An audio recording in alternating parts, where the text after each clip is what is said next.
Big Joe, Gary, how are you, brother? so great to meet you. I'm so happy to be here. We kept the rescheduling, right? I always have time for you, I promise. Thank you. You ready to do this? Absolutely. Let's go. Hey guys, welcome back to BigWave. Joe's back, so happy. We got a special guest here today. Look how excited he is. He's been in over 50 mob movies. He's been featured in popular movies and TV shows like The Irishman, The Sopranos, The Blacklist. The list goes on, it's too big to list, right? That's correct. Beyond acting, he's been a director, he's been behind the camera as a producer, he's an author, a super talent, Garry Pastore. I'm so happy you're here. I am happy to be here. And how does it feel to be back in this chair? Yeah, Because the last time you were in this chair it didn't go so well. Oh, what can you do, you know? Now I'm talking about the famous scene in The Irishman when you portrayed Al Anastasia, the famous head in the barbershop. And I promise this won't happen today, but I love the scene and I thought you were great. And what an iconic moment, what an iconic character to play. I played him twice already. Amazing. In 2 different films. I'm trying to go for the trifecta. What was the other film? What was it called? Mobtown. By Mobtown. Danny Pastore. Okay. Great director, by the way. Beautiful. Well, I can't wait to chop it up about all this stuff, but first and foremost, what are we doing with the haircut? You said chop it up. That already makes me scared. What the fuck you gonna do to my Chop hair? it up verbally. All right. Just be It's easy. a barbershop term. I understand. I get it. I have a barber. His name is Boris. He's from Russia. Ah, okay. He's been cutting my hair the same way. They can cut their ass off, those guys. They can, but I'm on to him. I tell him to cut my hair a little short on the sides, and Yeah. he doesn't do it that short, so I'm back in 2 weeks instead of a month. Yeah, that could be on purpose. That's a little Keep it coming, move. yeah. I don't like that. Yeah, put some biotin in there, get it to grow Yeah, faster. Yeah, whatever he does. So, point is, you want it shorter on the sides, right? Yeah, well, I'm doing a movie next month where it's the 70s, and I kind of bushed it out, but my hair grows so fast on the sides that by the time I go back to work, it'll be grown out already. Okay. So we're gonna keep some length for this role coming up, but I'd say 1.5. Okay. And then taper it up. okay, A little bit off the top, tiny bit off the top. Okay. That's it. sounds good. Because I'm wavy and bushy up here, except for one spot. That's what she said. Just saying. That wasn't funny, and it's old and stupid. Like me. Can you take anyone and put it up that way? I'll try. I mean, I'm You not a got glue? magician, you know. I'm a barber. It's, Yeah, you know, all right. I'll Keep it try. up. I'm gonna do my best. I think you're gonna be happy. You are, huh? We always leave everyone leaving this place happy. Tell me about this role coming up. I'm interested. It's a horror film. It's called Hellbound Covenant, All right. and I play an Irish priest, believe it or not. Really? I have a brogue and everything in it, yeah. Whoa, that's a Isn't really that good. cool? That's a really good broke. This guy actually knows what he's doing. Yeah, I've been doing it a long time, you know. Trying to shake it up a little bit. Yeah, for a guy who's Italian, who's like typically playing mob roles, that's like pretty impressive right there. Well, that was the point, is that I want casting directors to think out of the proverbial box. Exactly. You know? Stretch your talent wings. Well, it sucks getting typecast. I mean, it's obvious. I can play a mobster, I can do it in my sleep, but to be able to play an Irish guy is a challenge. And I'm a priest, which I'm so far removed from. I mean, I do go to church, but You know, there is probably a lot of different now. You would. There's a bug in here. Get out of here. yeah, he keeps trying to fly up my know. nostril. Go ahead. There's got to be like all different ways to play a mob role too. I mean, like there's not one way to do it. Obviously, everyone's got their own thing. Every character is unique, right? I agree. I mean, on The Sopranos, when I got cast, and I knew I was playing a boss, I was young now. Yep. I was 40, I think. Yep. I wanted to be a little more affluent, kind of well-read, well-spoken, but it didn't work for me on that, you know. And the reason I did it is because everybody goes on the show and talks like they have marbles in his mouth. You know, Right. I got, you know, Paulie Walnuts, my buddy. Right. May he rest in peace. So I didn't want to go with that typical stereotype. And I think it worked against me, honestly. You think people want to see that stereotype? Is that why? I don't know. I feel like David Chase, at the end of the day, didn't buy me as a mobster because I tried to do the well-spoken role. I mean, a lot of mobsters were very, very smart and intelligent, calculating. Paul Castellano. I mean, like Paulie, there was a lot of guys out there that were just straight business guys who you could tell had education behind them. They were well-spoken. So there's got to be some reality behind that. There's one guy I portrayed on this show, the Deuce, Matty the Horse, he wasn't so well spoken, but he was an amazing businessman. He opened up the first gay bars in Manhattan, which seemed kind of weird. Which decade was this? He opened the Stonewall Inn, so I'd have to say that was in the 60s. Okay, so this is before Studio 54 and all that stuff. Yeah. I think he just realized that, gay people have to go out and have a place to party where they feel safe. And he especially opened up in a city. Yeah, and he had over 100 bars and restaurants at one time. So his story is pretty incredible, and I loved playing him. To be able to portray somebody and, really get into the depth of their persona is what really acting's all about. So. Is there like a big different approach between like playing someone who is real and playing someone who is written? Well, then it's your own interpretation of it. Right. You know what I mean? When I research a role, I want to try and get as close to the character as possible. Whether it's a written character or if you're portraying someone from real life. Well, Albert Anastasia was a stone cold killer. Yeah. And he was feared. And he was also at some point disrespected. That's why he got killed. But I would love to do a movie that's more in depth about him instead of just get killed in a barber chair. Yeah. Yeah. In fact, I'm nervous here. I would too. No one's gonna come in here and do a hit on you, I promise. But yeah, no, I think that would be a great concept. Yeah, I just think a lot of these gangsters. Even in Godfather, Michael Corleone was so complex a character. He didn't want to be in a mob. Yep. He had to avenge his dad. It was like he was out and they had to put him back in, like you said, and that's a great character. And Tony Soprano was so conflicted. What a great, great character. The arc was amazing for him. Do I like playing gangsters? Yeah, they're fun. Yeah. I just don't want to be known as the gangster actor, I want to... So many Italians have done so many great things. And I think that it's overlooked. Many are successful doctors and lawyers and politicians, priests.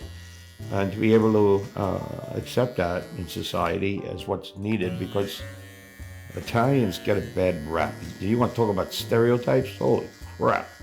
I think they're the worst stereotype. Speaking of the stereotype and The Godfather, I watched The Offer on Paramount Plus. Wonderful. A couple of times. What an amazing cast that was. Yes, it was. Some of these guys really hit the nail on the head. I'm not even talking about the guys who were playing the actors themselves, but like the guy who played Bob Evans, the guy, Miles Teller as Al Ruddy. Such a funny story about that. Giovanni Ribisi is Joe Colombo. Yeah, I know. I would never picture that guy playing. No, he was great. Joe Colombo, and he was amazing at it. My friend Joe Russo played Gallo. Yep. He was great.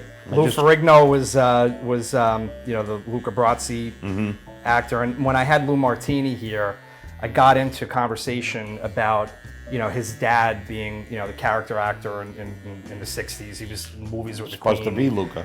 Yeah. And Lou was acting as a kid, and The Godfather was supposed to be the first movie that they were in together, and unfortunately his father passed away weeks before, and they touched on that a little bit in The Offer, where they didn't mention Lou's dad personally, but they said the actor passed away, and Lou Ferrigno played the Colombo guy on set, the union guy, and he couldn't read. He had the physical build for it, but he couldn't read the lines. He couldn't read, he couldn't speak, and that thing where he go, about to be at your daughter's wedding. But Coppola loved it. Yeah, he loved it, and he went with it. Yeah. He was actually doing it, and he went over and he saw him talking to himself. Yeah. And he went over and shot it. Yeah. Yeah, no, there's great stories. Pretty amazing, yeah. You know, nobody wanted to do it. It wound up being the biggest, most successful film for Paramount, I think. Yep. The young actor Anthony Ippolito, I believe his name is, who played Pacino. I mean, he really nailed him too. Anthony's playing he's playing Stallone. Stallone. Yep. Yeah. So I do have high hopes for that because I was a little worried when I heard about this, but if they follow the formula that they did with The Offer, and obviously The Offer was successful, and you know they see an opportunity to do this with Rocky, and you know this guy really nailed Pacino. I'm hoping that he gives the same performance with Stallone. You know, it's funny. I'm in the industry over 40 years. You know, I started off as an actor, then I became a stagehand, and I continued to act throughout my career. And you know, everybody says, "What's the secret of success?" I said, "It's creating your own destiny." And basically, Sly did that with Rocky. He insisted on playing Rocky. He wasn't going to bow down.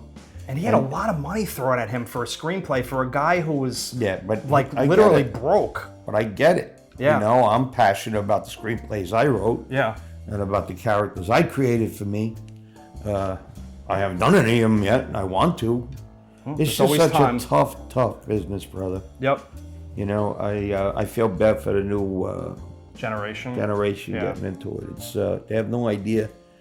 I mean, when they ask me, what would you tell an aspiring actor? I said, go get a job and do this as a hobby because your chances of making a living out of it are slim to none. Yeah. I had great years. I made over 6 figures. And then the next year I made 20,000. And you got to figure out, if you don't save your money, if you look at that and you get 6 figures, you know, and you're out buying a car and you're out getting a fancy apartment. Yep.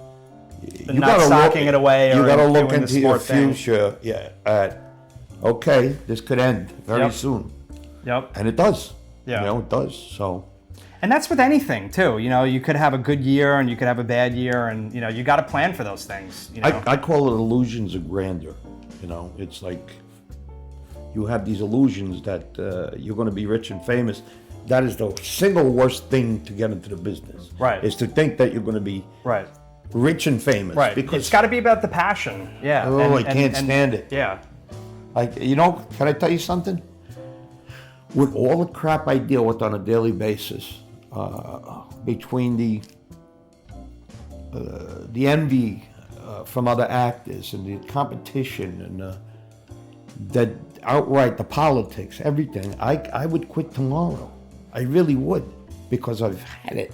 But it's who you are. Yeah, I know. You know, it's who you are, and it's, you know, you can't let that stuff from the outside affect who you are. You know, it's like I feel the same way.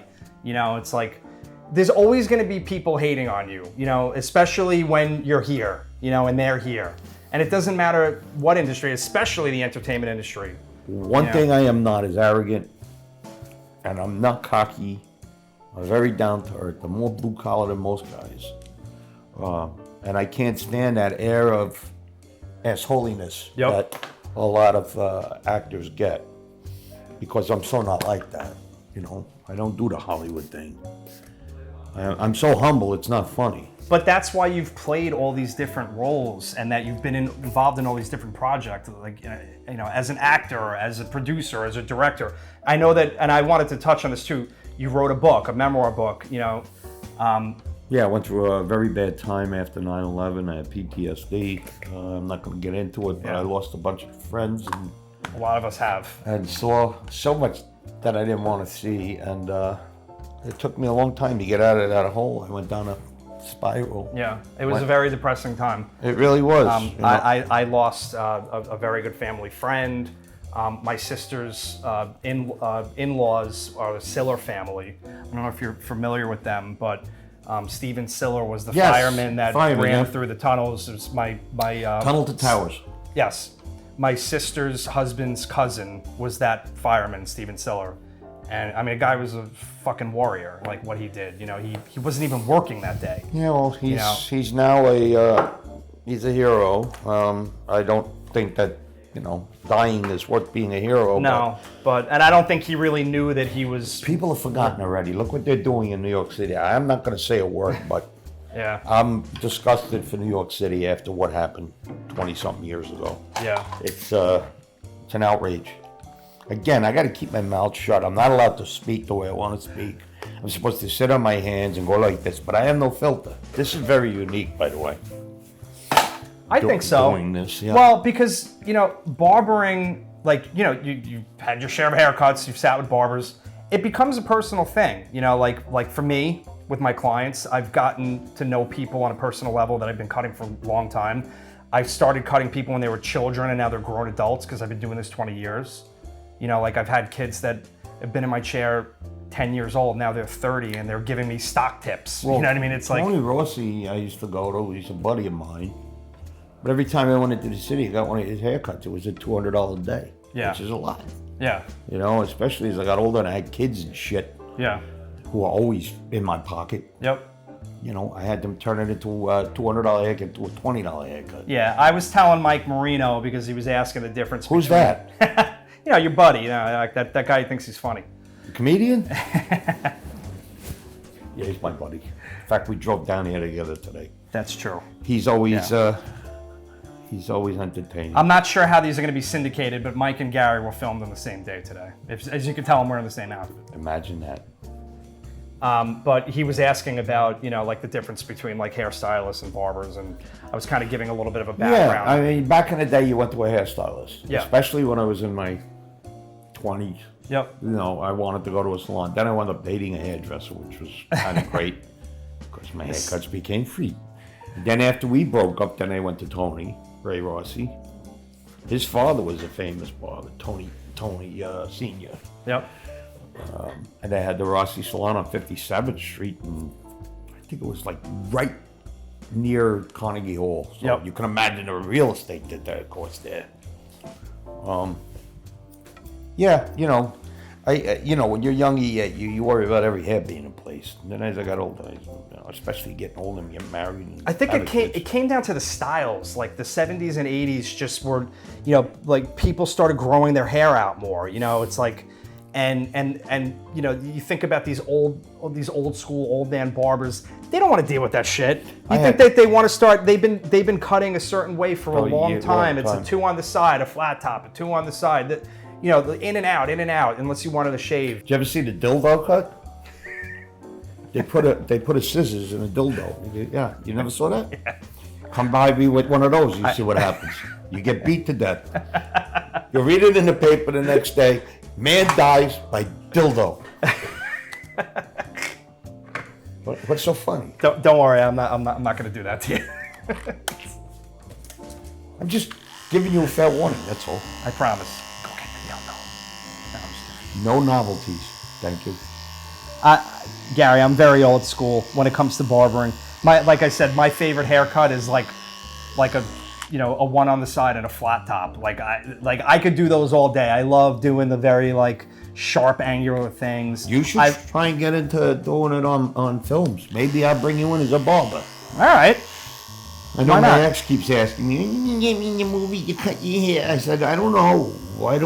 When I have that kind of pull, yeah, maybe. I feel like that stuff winds up just becoming a major pain in the ass. And I know a lot of people that have done on-set stuff, and they're like, it's not even worth it. It's like, it winds up being a big pain in the ass. And well, what I found out is the more I try and help people, the bigger the kick in the ass I get at the end of the day. If I committed to do something, though, I'm going to do it. What do they say? No good deed goes unpunished. Yeah, yep. That's my life. Yep. That's my life. Yeah, I think that goes for everybody. Every time I do something or somebody a favor, it turns around and kicks me in the ass. Yep. And then I go, why am I doing this? Am I a glutton for punishment? Am I a masochist? What? No, I'll tell you why. Because you're a good person and you want to help people. And I just feel like that there's a lot of people out there that like to take advantage of that stuff. But they're stupid. Well, I don't get along good with stupid. Yeah. I don't. Me and stupid are not good friends.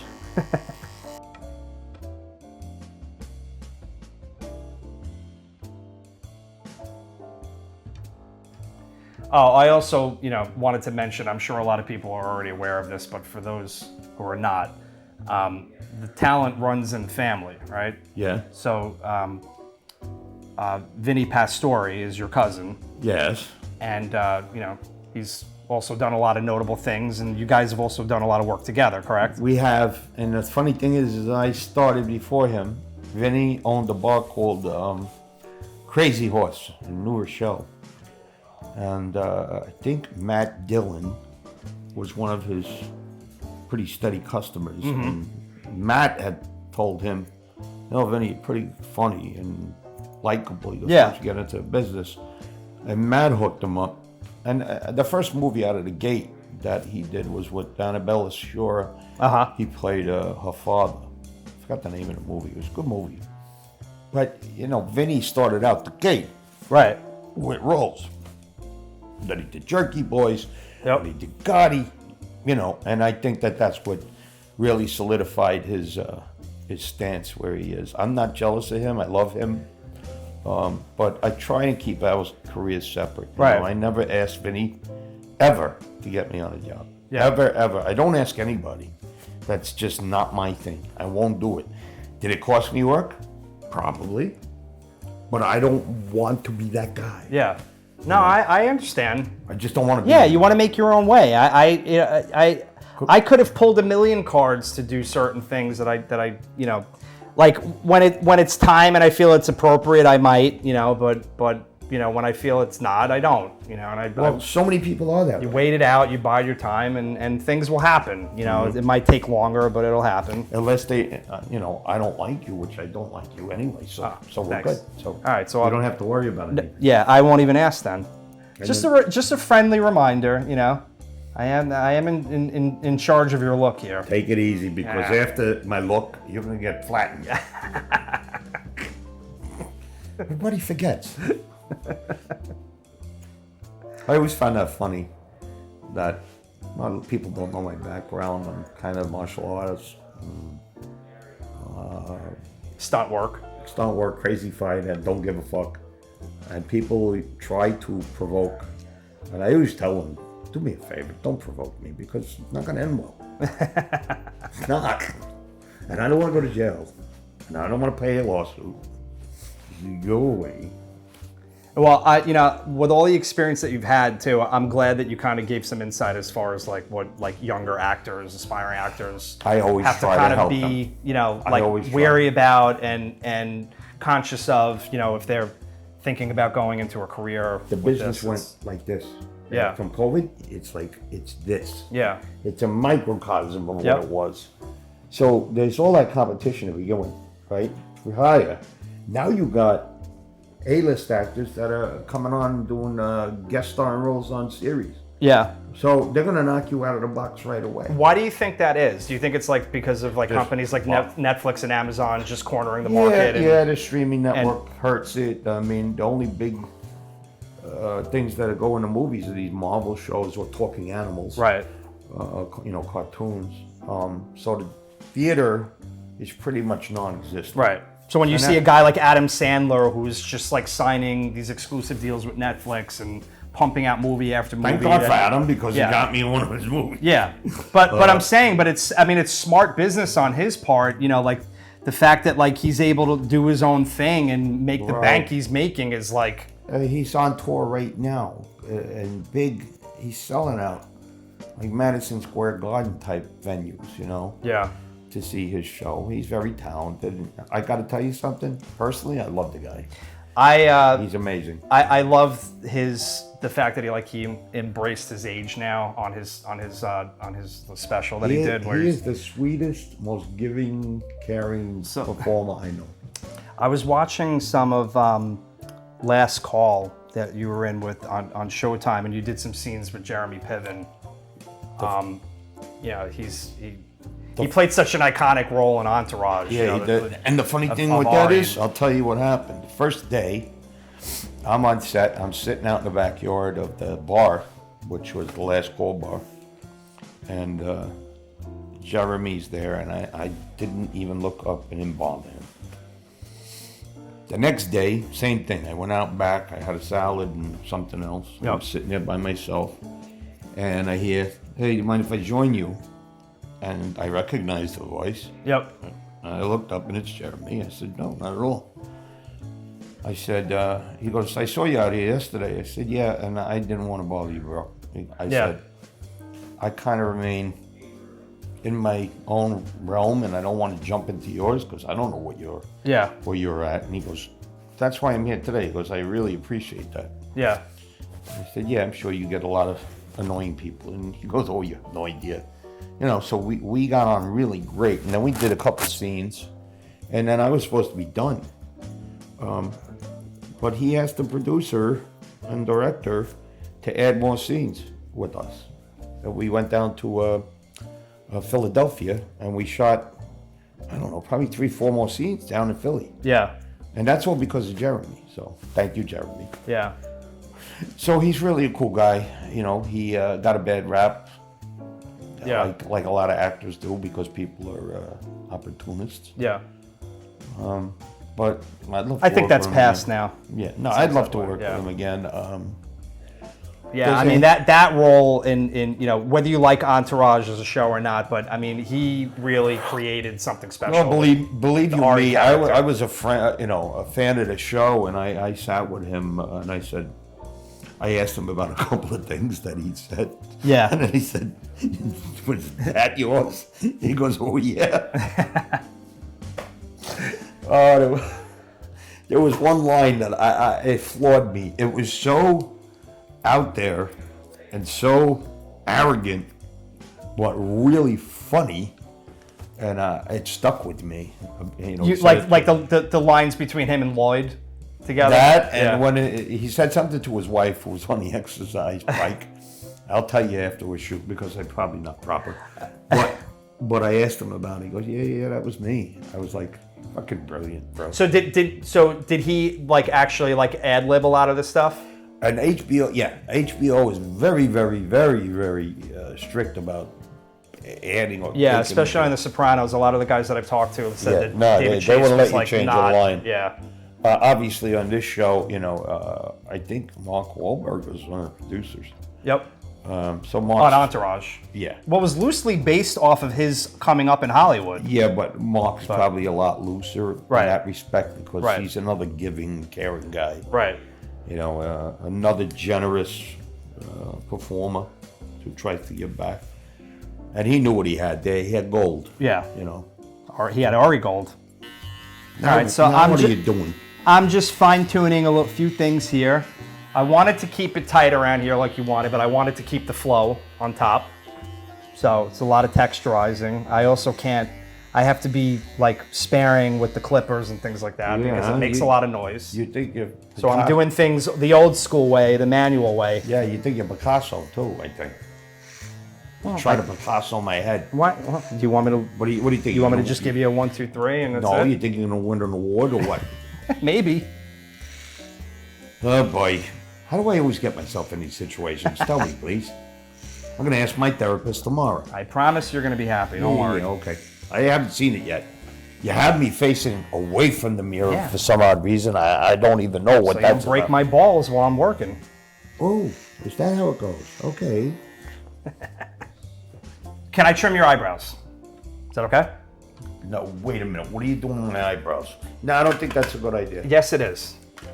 Yeah, just that I'm gonna put the comb over it, and anything that's long, I'm just gonna. All right, that's go it. ahead. Trust me.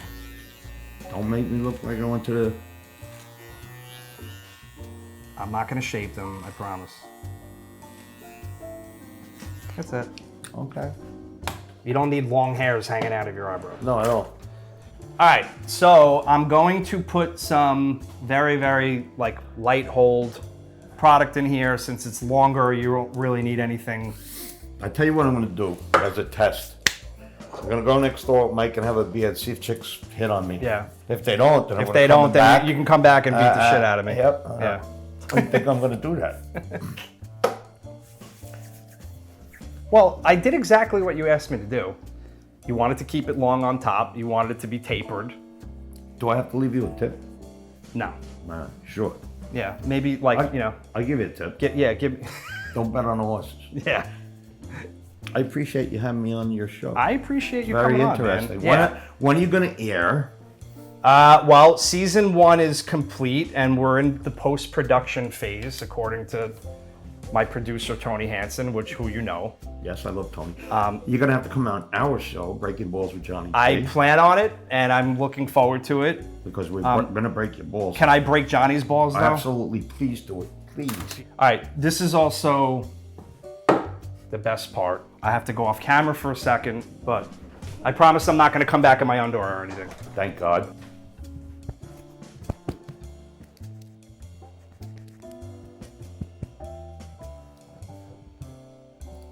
Oh, I know what this is. Oh.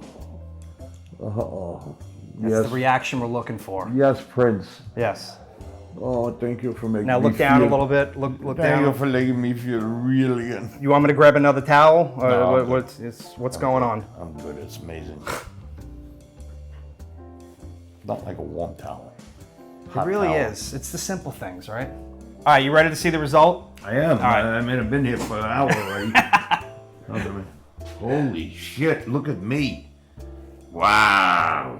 You like the length on top? I love it. It's Yeah. perfect. I texturize it a little It's bit. perfect. You can I'm kind of telling- mess and around I'm with telling it. you, in 2 weeks, when I go back to set, my hair will be grown in. All right.